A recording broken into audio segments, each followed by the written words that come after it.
Salve, Nicola, me fala as novidades de Dudu, Mina e William Arão no Clube Atlético Mineiro. Yuri, o Dudu não está fechado, mas está em vias de negociação bastante avançada, o André Cury sendo cauteloso, tentando não cravar, mas tudo indica que vai fechar.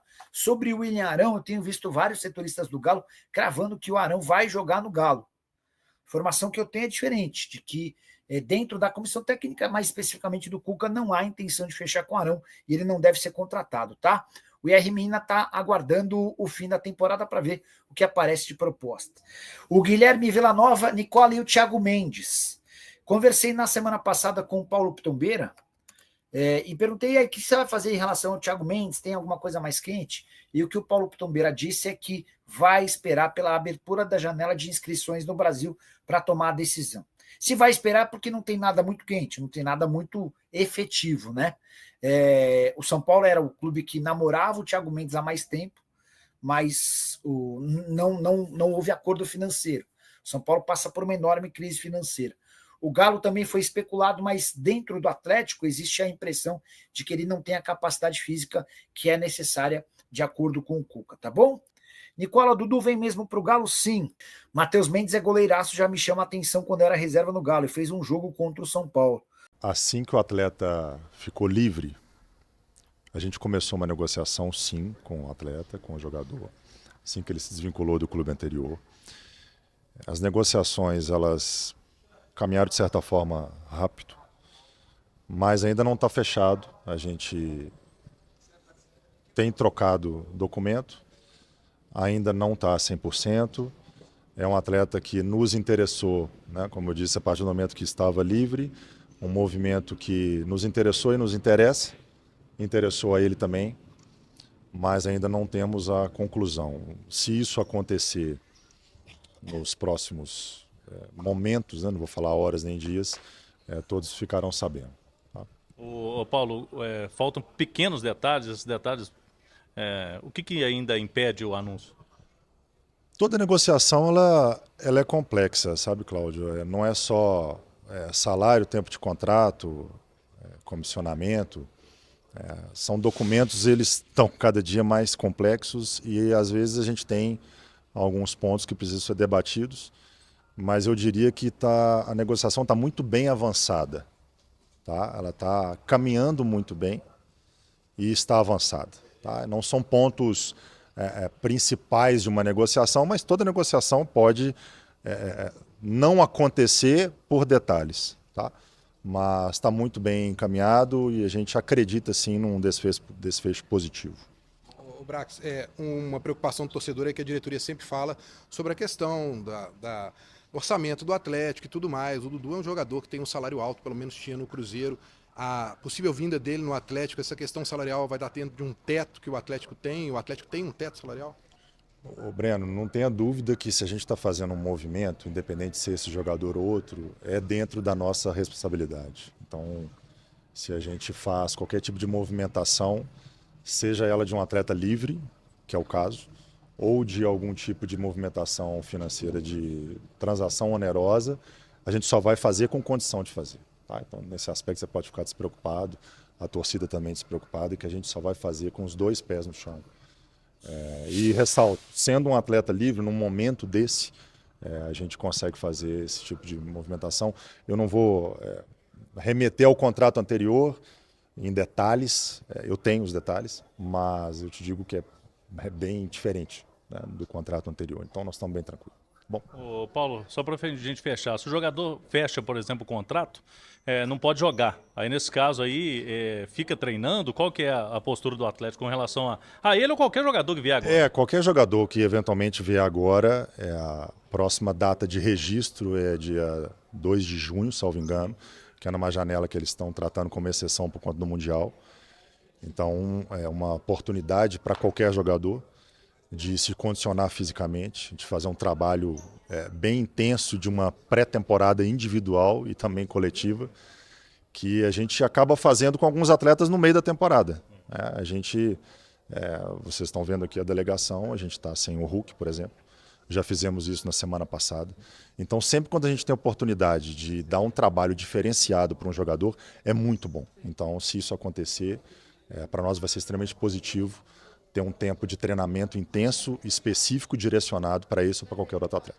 O Dudu teve aí essa história da insatisfação por conta da reserva no Cruzeiro, mas você o encararia em condição de igualdade na luta por titularidade no Galo? Quem são os titulares incontestáveis do ataque do Galo nesse momento, Alexandre Simões? Cirilo, é aquela situação que a gente precisa saber com qual espírito o Dudu vai chegar ao Atlético, né? Assim, a transição no Cruzeiro foi muito conturbada, né? Porque o Fernando Diniz não era para ficar, ficou, né? Aí foi demitido no início da temporada, teve um interino que ficou um tempo considerável, tá?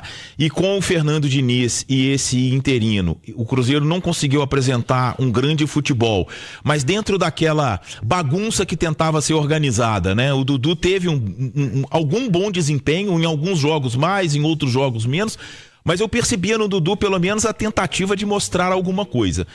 A partir da chegada do Léo Jardim, e aí a gente pode considerar isso uma ruptura no Cruzeiro, tá?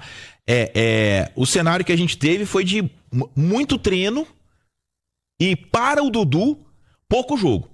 Porque aí a gente pode considerar o Léo Jardim. Aquelas 2 semifinais do Campeonato Mineiro contra o América, eu acho que não dá nem pra contar, né? E embora o Cruzeiro tenha jogado muito mal aqueles 2 jogos, mas a partir do Brasileirão, e o primeiro gol do Cruzeiro no campeonato é feito pelo Dudu, naquele 2-1 do Mirassol, e na segunda rodada aquele jogo com o Internacional que não dá pra considerar. E aí veio toda aquela explosão a partir da derrota para o Muxuque. E o Dudu perde o lugar no time e não soube lidar com isso, né?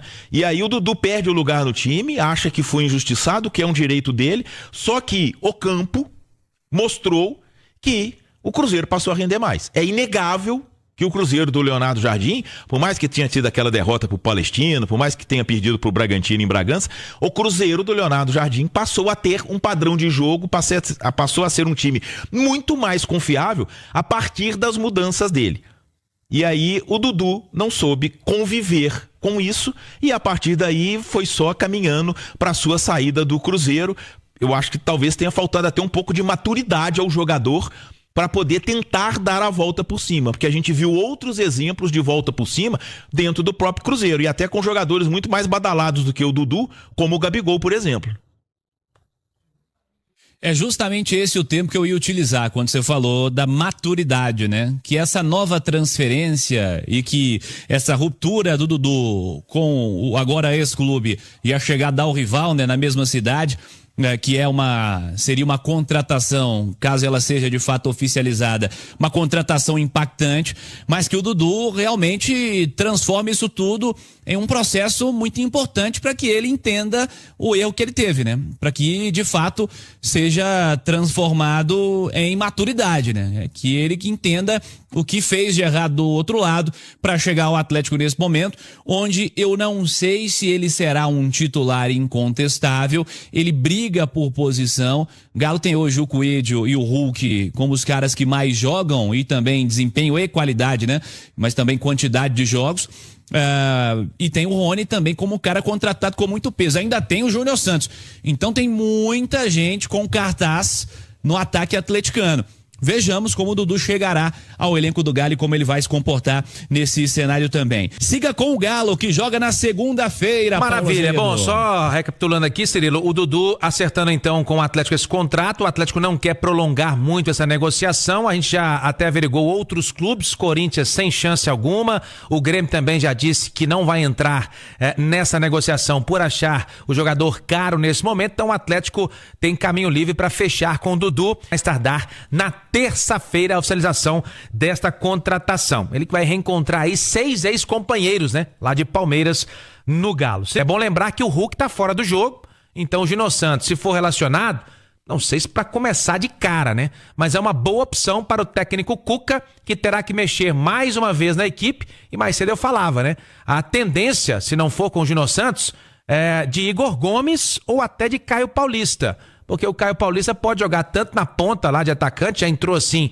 até no jogo contra o Manaus aqui da Copa do Brasil, ou pode jogar até na lateral, e aí você libera o Alonso para ser zagueiro, como ele sempre jogou na vida, o Rubens para ser meio campo, como também de origem começou sua carreira, e aí o Caio jogando na lateral esquerda, onde ainda não foi muito bem com a camisa do Atlético. Vamos aguardar para saber qual vai ser esse time do Galo então, Cirilo, para pegar o Juventude e se o Júnior Santos será ou não relacionado. Acredito, viu, Cirilo, que deve ir para o jogo, não como titular, mas como opção no banco. Ô Simões, para um cara que está convivendo com tantas lesões como o Júnior Santos nesse começo de temporada, não sei se seria o mais natural que ele começasse o jogo, mas cara, quando você tem um desfalque de um Hulk, né? Você tem um Hulk fora, qualquer que seja a opção, a ausência é pesada, né? É difícil suprir, e qualquer que seja a opção aí dos caras disponíveis, mesmo se o Júnior Santos tivesse 100%, é difícil substituir o cara, sem dúvida, Cirilo. E a gente vê pelos últimos jogos do Atlético, né? O Hulk tem participação decisiva, né? No jogo contra o Mirassol foi assim, no jogo contra o Maringá foi assim. O Hulk é um cara muito importante pro Atlético. A gente pode dizer que a locomotiva desse time do Atlético, né? E opções tem, né? Por exemplo, o Rony é um cara que joga centralizado e já exerceu essa função muitas vezes no próprio Palmeiras com o Abel, e bem, tá? Eu me recordo de alguns momentos entre Atlético e Palmeiras em Copa Libertadores, por exemplo, que o Rony jogou no Mineirão centralizado, e ele é aquele centroavante chato, que marca goleiro, marca zagueiro, qualquer bola recuada, ele corre, ele faz uma pressão muito forte. Então, quer dizer, é uma opção, né? É um jogo complicado esse lá de Caxias do Sul, um jogo muito físico. Eu acho que nesse aspecto o Hulk faz muita falta, mas por outro lado é um jogo de muita intensidade.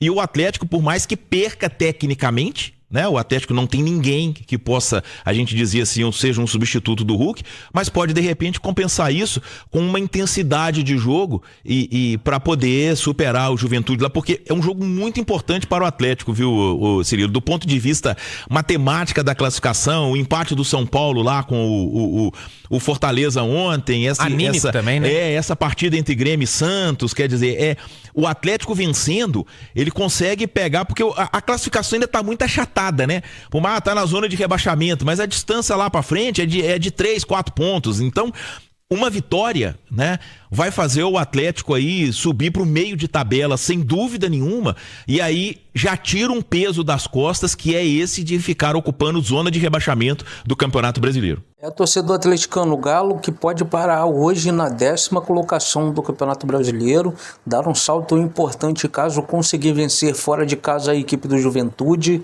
né? Seria aí uma vitória sensacional para o Galo, que daria uma respirada enorme no Campeonato Brasileiro, né?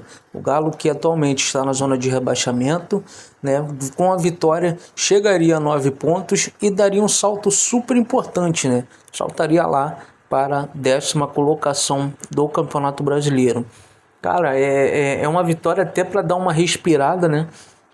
Porque o Galo no Campeonato Brasileiro não vem jogando tão bem, né? Nos últimos jogos não vem conseguindo se impor muito, né?